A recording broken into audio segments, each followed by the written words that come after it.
રાજ્યભરમાં વરસાદ બાદ બિસ્માર થયેલા રસ્તાની પ્રજા ત્રસ્ત બની છે।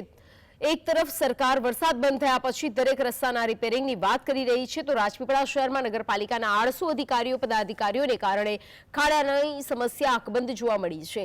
આ કામ નગરપાલિકાનું છે, પણ અધિકારીઓ પદાધિકારીઓ ગાંઠતા ન હોવાથી આખરે ધારાસભ્યે ખાડા પૂરવા માટે રસ્તા પર ઉતરવું પડ્યું હતું। નાંદોદના ધારાસભ્ય દર્શનાબેન દેશમુખે રસ્તાનું સમારકામ કરાવ્યું, અને એ પણ કેવું સમારકામ! ડામર રોડ પર પડેલા ખાડાને જુગાડ કરી પેવર બ્લોકથી પૂરવામાં આવ્યા।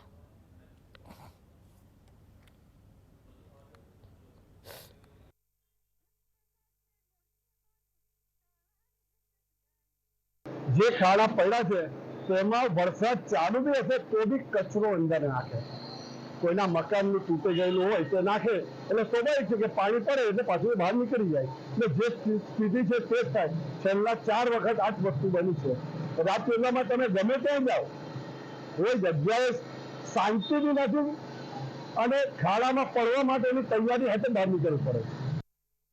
નર્મદા જિલ્લામાં છેલ્લા 15 દિવસથી અતિશય વરસાદને કારણે એક દિવસ વરસાદ હોય, બીજા દિવસે ન હોય એવી રીતનું વાતાવરણ સર્જાયું છે, અને આ અતિશય વરસાદને કારણે રાજપીપળા શહેરના મુખ્ય માર્ગ ઉપર રસ્તાનું જે ધોવાણ થયું છે અને રસ્તામાં જે ખાડા પડ્યા છે, પ્રજાને અગવડતા પડતી હોય છે।